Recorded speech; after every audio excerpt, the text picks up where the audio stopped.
What is up, you guys, and welcome back to another YouTube video. In today's video, I'm going over the top 5 fat loss myths that you still believe. If you believe it or not, I've helped 500 plus people accomplish a lot of their goals, and mainly their weight loss and also their fat loss goals. And all of the time, it doesn't matter who I talk to, I always come across people who struggle with believing in some fat loss myths or purchasing some products. So I'm trying to really just save you some money today, so then that way you can get healthier but also do the right things. That's what this channel is for. So if you're down with that, just click the subscribe button, drop a comment and a like to help support. I'm gonna go through these things quickly. That way you just get everything that you need. So let's go through it. So let's be real for a sec. When it comes down to fat burners, you have to be careful with these. And you need to understand that when you walk into a supplement store and you're looking for supplements to burn fat, you're not gonna get that result by dropping 50 bucks on fat burners. Fat burners don't work by you just taking them. And like, if you're not exercising or working on your diet, you're not going to lose body fat at all.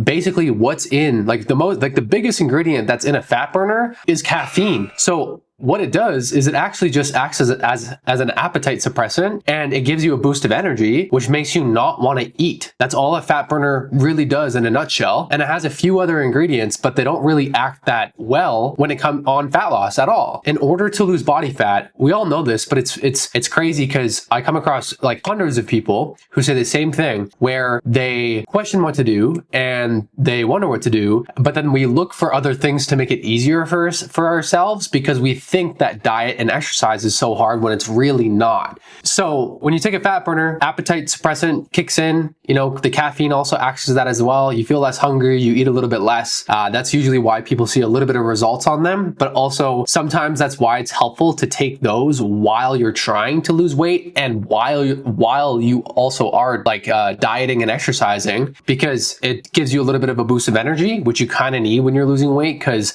usually like fatigue settles in a little bit more. So caffeine does help, but it doesn't kick in that much. So you need to just kind of like keep it as a general statement, but it just helps in that way. And during a weight loss phase, like you have to eat less anyways. So if you're eating less and your appetite feels a little bit more suppressed, that's how it could be beneficial. But the main thing is like the caffeine intake on some of these things are a little bit too high. And so if you're already drinking like 3, 4, 5, 6 coffees throughout the day, you know, that fat burner could like top up your total caffeine intake way too much for the day. So you have to be careful about the caffeine intake and your total caffeine intake for the day. Most people's, like the general rule of thumb for caffeine intake for an individual is anywhere from like 250 milligrams to 400 to max maybe 600 grams a day, milligrams a day, not grams. And if you go over that, then a lot of the time it can affect your sleep and stuff like that. That's why caffeine timing is important. But I mean, even with that alone, like guys, when you're trying to lose body fat and you're trying to like lock in your results, sometimes you need to work harder for a season, for a couple of months or whatever it may be, right? And sometimes you need a little bit more caffeine later at night to go to the gym. Sometimes you need a little bit more caffeine first thing in the morning. Sometimes you need a little bit more caffeine throughout the day. And it's okay to have that, you know what I mean, until the job is done. Because let's be real, if you're doing the right things to accomplish a weight loss goal, it could take 8 to 12 weeks, 16 weeks, or even 20 weeks, maybe a little bit longer, but you take a break usually for a little bit after that time and then pick back up. The thing is though, is if you're not using caffeine properly, it can kind of mess with you a little bit. So just I like to try to balance it out and, you know, spread it throughout my day at the right times. And even for me, I don't even use pre-workout anymore. If you don't know what pre-workout is, I'm sure that you do, but like I don't use it anymore simply just because I like to have caffeine and feel energized while I work so I don't crash, and then I will go to the gym later after work. But I don't even have pre-workout. That's just how my day works. I'm not saying to do that, but just try to spread out your caffeine a little bit throughout the day. If you're trying to not let it affect your sleep, don't have caffeine after 2 p.m. But at the same time, I think that most people, you know, kind of usually need it, especially if you're busy and you have a life. So yeah, fat burners, not really it, guys. You're gonna waste your time. L-carnitine. This is a big one. And actually my girlfriend brought this up recently because she was asking some questions about it. And she was wondering if it boosts your metabolism. Guys, what is metabolism? Here's a good question for all of my 30 to 50-year-olds who are adults. Metabolism is how many calories that you burn, right? That's it. It's just how many calories that you burn at rest. That's literally it. How many calories, you can kind of of include how many calories that you consume. The thing is that people think that metabolism, it's basically like metabolism controls how fast you gain weight or lose weight. And when you have a higher metabolism, you burn weight, you lose weight really easily. When you have a lower metabolism, it takes a long time, whatever it may be. And so it's funny because people latch on to these words like it's this crazy magical thing. And like, there's not one person who's watching this right now who has a fucked up metabolism. And I want you to tell yourself that, because you might have a fucked up metabolism, but it's not because of your metabolism. It's because of your habits. And I want you to repeat that for me and comment it down below. It's because of your habits. You can control your metabolism, guys. Like literally. You know, when people get older, they always say that their metabolism slows down. Then how do people when they're 50 get fit? How do people go from fat to fit or obese to fit when they're like 50 or 60? How do people do that? Because I've met a lot of them. I've coached them too. And it's not because they hacked their metabolism or some stupid fucking bullshit that you've heard from another coach or an ad or an Instagram reel or whatever the fuck it may be. Guys, let's be real. Your metabolism is something that you control, and you don't even have to really think about your metabolism too much. My metabolism is higher. Why? It actually slowed down a little bit, but it's higher because I work out quite often and very consistently. I don't skip a beat. I work out Monday to Friday. I don't miss hour and a half sessions. I strength train. I get stronger. You know, I do my mobility. Sometimes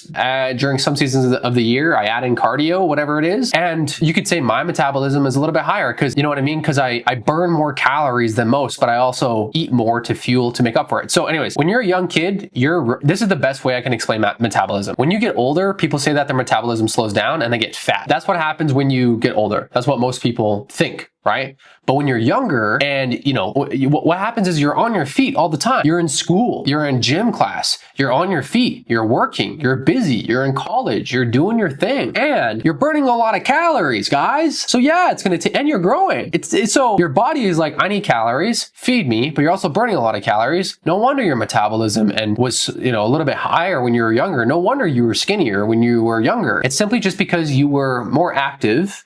And that's it. So when you get older, people get more sedentary. Even I've gotten more sedentary, like because I work at a desk, I'm going into my 30s, like it just happens. But that's why we have to keep up with it with diet and exercise. So your metabolism, you can manipulate your metabolism. Metabolism isn't this magical thing. It's just based on how active you are and also how much you eat. If you overeat and you're still pretty active, but you eat like a lot and you start gaining weight, you could work out a lot, but like because you're eating so much and maybe you're eating really bad as well, you could say that your metabolism is slow, but that's just simply your fault. You know what I mean? So your metabolism is your fault. Please comment that down below. And I hope that makes sense because it's truly just facts. You're either more active or less active. You're either eating way too much and gaining weight, or you're actually controlling it and, you know, eating for what you want, if that makes sense. Okay. So L-carnitine, right? There's this thing about taking L-carnitine because it boosts your metabolism. And there's only been a little bit of research, not a little bit of research, but there's only been a little bit of people who stand behind that, if that makes sense, when it comes to studies. And guess what? They only saw weight loss results when they follow a diet and training plan. So if you go and buy L-carnitine, but you're not locked into a diet plan and a training plan that helps you lose weight, L-carnitine will not work for you. It won't do anything for you. You will be drinking liquid that is a little slimy and it won't do nothing for you. Literally. Studies show that, you know, while you're following a weight loss diet plan and a training plan, like it helps in that way. But you have to think about it like the diet and the training plan are doing the work. The L-carnitine is not doing the work, guys. It's not at all. Different diets. This is myth number 3. Different diets. It's a huge one because this is the thing and guys, it's really not like diet and exercise for weight loss. This is the main message I want to get across today. It's not that hard. And comment that down below. Like, it's a saying of mine. It's not that hard. It's actually really easy. It's not that hard, guys. Like when you actually have a proper plan for diet and exercise, like you're going to be eating really good food, tasty food. And it fuels you throughout the day. If you're losing weight, you might get a little bit more hungry here and there, but not often. Yeah, you have to work hard with your training. That's what working out for weight loss and changing your body is like. That just comes with it. You can't escape it. So what happens is a lot of people look for different diets. Now, a lot of people do this because sometimes they have, diseases. If you look at like Jordan Peterson and his daughter, I think Michaela, I forget her name, but claiming that the carnivore diet like completely changed her. I don't disagree on that stuff. Like, hey, if it's helped you in that way, then that's great. But for most people, like switching over to a keto diet or a carnivore diet, they're really hard to sustain for most people. It's just not necessary. So a carnivore diet is only eating meat. I did that for a couple of months. It sucked. It was good for a bit, but then it sucked. A lot of people preach behind it, but it's not the only way. Like if you're saying that you have PCOS or you're in menopause and you need a keto diet or a carnivore diet because of my hormones, you don't need that. You just need to simply fix and stick to a diet for weight loss that's balanced and works, and you hit your macros. That's it. And you weight train and do cardio enough to lose weight weekly, but not too much. That's simply just it. So hopping on different diets like that are crazy, like extreme, like carnivore, keto is where you cut out carbs and you know, it's just protein and fat. You don't need stuff like that, guys. Like those kinds of diets, like there's just like, I don't know, there's so much like hype around it. And you know, people, especially carnivore diet, it was a lot more hyped up. Now I think it died down, but carnivore diet, like it's just like, you don't need it. And also you don't get all the nutrients that your body needs out of a carnivore diet, which people state, by the way, but usually they supplement with other supplements to help them get the nutrients that they need. So it's not a supreme diet. It's not a healthier diet. Same with keto as well too, just letting you know. I kind of already went over this, but my metabolism is broken. That was myth number 4. So yeah, we talked about that, guys. Like that's one of the biggest myths. It's one of the biggest myths. Your metabolism is not broken. Myth number 5. Here's one that I like to talk about a little bit. Massages and like detoxes, any like kind of treatment to burn fat, if people promote it, it's false. Not right. It won't help with anything. If anything, massages, when it comes to like lymphatic drainage, for the most part, like to be real, you notice the most difference when you have a massage. Even if it's a hardcore massage, it doesn't matter what kind of massage you're having.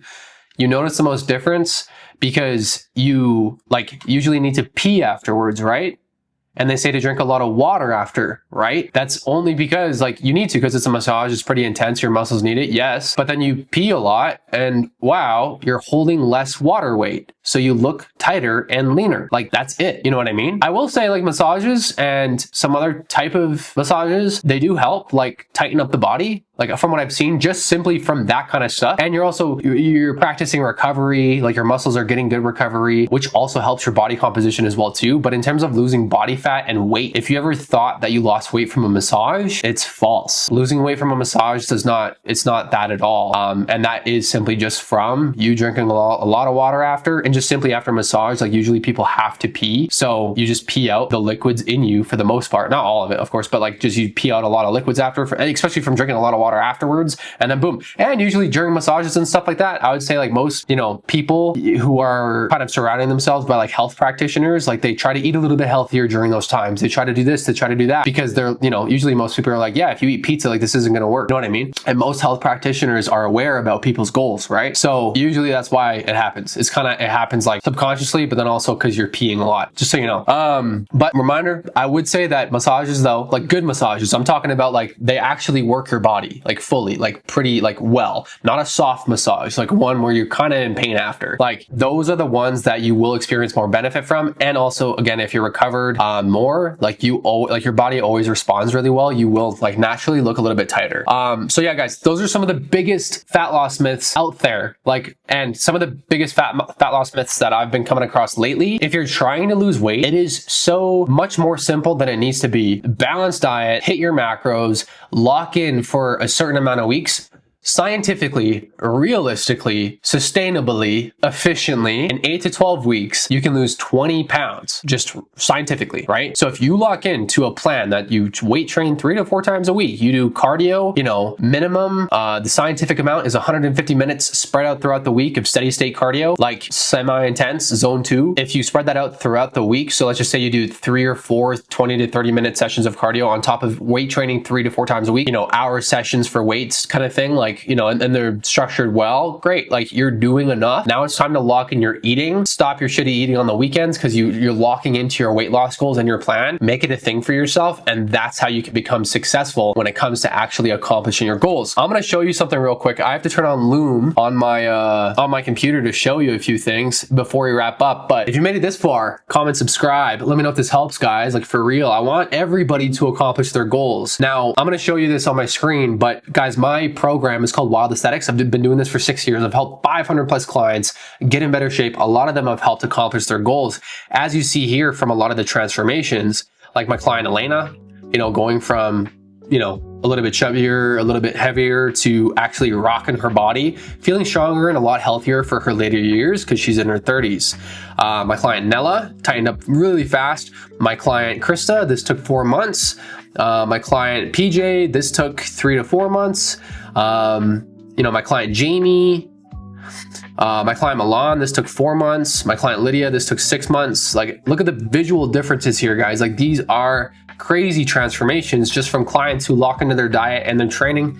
And that's it. That's what we preach, guys, because it's what works. There's so many gimmicks out there. It's absolutely like unbelievable. Something else that I want to show you is just, I want to show you what it looks like to actually accomplish your goals with one of my clients. Her name is Stephanie. She's 50 years old, and she's doing the thing. She's getting into the best shape of her life. She's crushing it, and I'm really proud of her. So I'm going to show you that on my screen right now. So this is actually in my client app. You guys are seeing behind the scenes access into my program where I coach clients through their struggles, through, the things that they should be doing, calling them out, actually giving them the guidance and accountability that most people don't, which is why they actually never get in shape. Just being real, it's just how it is. So when it comes to my client Stephanie, guys, what I mean by she's losing weight right now. She's actually taking a diet break right now, but her main goal is fat loss, right? So when it comes to actually having a balanced style of eating to accomplish your goals, you have to know how to hit your macros and zero them out. You have to learn how to track your food. You will track your food daily, zero out your macros daily, which is normal, by the way. Here's the thing, you won't track your macros for the rest of your life. It's something to learn. Once you learn it, it can take a day or two to learn. After that, you hit your goal in 8 to 12 weeks, great. After that, you take a break from tracking. I don't track my food all year round. You only do it, I suggest, usually when you have a fat loss phase or a weight loss phase. Fat loss and weight loss are the same things, but I don't know why I say that. But usually when you're in a weight loss phase, you track your food. Once you're done your weight loss, you stop and transition into more balanced eating, unless you want to keep tracking your food. But as you see with my client Stephanie, she tracks everything, you know what I mean? And she's eating good food. That's her breakfast. That's her lunch right there. You know what I mean? Like, she's still eating good food, as you see. I'm not going to break it all down for you, but still eating good food, still eating good food, still eating good food. She's about 3 to 4 meals a day, right? She's hitting her macros, as you see, zeroing them out pretty much. And that's how she's been able to create a transformation for herself, which is absolutely incredible. Even if I go to, I'll go to our messages real quick. You'll see on the screen her visual results from doing it the right way. This has not taken a long time. This has taken, what, 3, 4 months, right? Just of consistent hard work, right? Getting the job done. That's how we do it. So with your nutrition, like, that's simply it. With your workouts, like, she's doing she's actually doing 4 workouts per week with weights. We just added 1 cardio session in the middle of the week, so 5 total workouts. But she got super busy, so we took out the 1 new cardio session, and she's doing 4 workouts a week. But the most important thing is that if you want to be successful with your weight loss, we're talking about metabolism and all this stuff. You have to actually know how to train. You have to understand how intense to train, when to take it easy. You should take it easy every 4 to 6 weeks. You should be training at RPE 8 to 9 most of the time, leaving 1 to 2 reps in the tank with most compounds, but with your accessories, training to failure for the most part. Like, that's a rule of thumb. Here's the thing though, is when most people work out and train, let's just say they do a set of barbell back squats, 3 sets of 8 to 10. And I say, choose a weight, do your warm-ups, but choose a weight that allows you to, conserve, 1 to 2 reps by the time you hit 8 to 10 reps. Usually they conserve like 4 to 5 reps, and there's actually studies on that. So a lot of people actually conserve way too much than they should, when they should be pushing themselves. So when you're tracking your exercise, week after, oh, frack, I just moved something around and I did not want to move something around. Sorry, Steph, I'll change it. Oops. When you are, she's like, what? When you're exercising week to week, the goal is to progress. The goal is to build more strength. When you're a beginner, you can gain a lot of strength on a lot of exercises. When you become more intermediate and advanced, you're already pretty strong, you won't, increase your weights that much. I don't increase my weights that much at all right now, but I'm still like, I'm really strong. I kind of cap my strength almost, but I could get stronger. It would just take a lot. I don't really want to. So in general, like you should be trying to add a couple of reps to most exercises, you know, every week or two if you're a beginner, and, you know, 0.5 pounds, you know, 2.5 pounds to 5 pounds to most lifts, you know, every week or two, for the most part, you know, until you get to like that intermediate level of strength, advanced strength, and then that will slow down a lot. You won't really progress much. And even for some beginners who are already really strong, like you might not even progress much, you know, even every 4 to 6 weeks, you know, you might not even progress too much in weight training at all, just because you're already like really strong, you know what I mean? So, that's in a nutshell, in general, how to train for weight loss. And so as you see, like, you know, her hours for workouts is like an hour, hour and a half per workout. Like, it doesn't have to fill up your life, guys. Lock in your workouts, lock in your nutrition, lock in your water intake, supplements, sleep, and you're golden, but you just need to do it correctly. I'm going to close this down. All right, guys. That is it for today. Those are some myths in a nutshell. If you enjoyed this, please like and comment. Subscribe, please, to help grow the channel. Spreading facts like this daily because I'm tired of misinformation being spread. And guys, I'm not a scientist, okay? I'm not a fucking guru. I'm just Nick. My name is... Is this on? Yeah, it is. Imagine if this mic was not on. I'd be so pissed off. Knock on wood. But I'm just, you know, I've been a fitness coach, nutrition coach as well for the last 6 years of my life. And I've done a lot of research on my own with studies and stuff like that. And I only talk about what I know. So, you know what I mean? And also what I've studied and stuff like that. But I'm not a scientist. I'm not a know-it-all, but I know a lot about fat loss, weight loss, building strength, building muscle, training for competitions, actually helping people, you know, lose weight so they don't have to, like, you know, walk up the stairs to cane when they're older. You know what I mean? Like losing 50 to 100 pounds. Like, I know how to help people. I've helped people with that, along with, you know, making sure that they're good so they don't, you know, so they can wipe their ass when they're older. You know what I mean? Like, cause that's what fitness is about, right? So, and you have to know the do's and don'ts. You have to know the right and wrongs. And if you don't know those, it's so easy to get caught up in these like myths or fads or like things that look fancy and sexy, but they're really not, and they don't do anything. So that's it, guys. Just focus on a simple diet and training plan, like for real. That is the best thing that you can do for yourself. And the last thing I want to say is just one mindset thing. I think a lot of people need to start listening to their future selves, where they feel, you know, sexier, prettier, you know, more manly, more confident, you know, maybe richer mentally, you know, maybe even in the pockets, maybe too. Start listening to that future self of you who's like looking back on you now, telling you what you should be doing to get the job done. So then that way you can become a better human being, physically and also mentally. I find too many people get caught up not making the decisions to change their lives because they get too focused on like the right now, and they listen to themselves right now. Sometimes you just need someone to tell you what to do, and sometimes you shouldn't fully listen to yourself and get feedback from other people and other sources like this. So if you're watching this, listening to this, whatever it is, and you haven't accomplished your goal, you need to start today. It's something that you can do. If you want help, reach out to me on IG and message me the word results, and I'll see what we can do to help you. But it doesn't matter whether it's with me or whoever, it doesn't matter, or even just on your own. You need to start today. And I believe in you, and you should do it. Because the longer you put off goals like this, your health, most important thing on planet Earth is your body. The longer it will take away life from you. You will feel complacent. You won't feel good. It feels great to be healthy. It feels amazing. And I want everybody to experience that. Yeah, it's a grind sometimes, but that's what it's about. That's what life is about. You'll have more energy, feel a lot better, and you'll thank me and yourself later. So get after it. Much love, y'all. Peace out.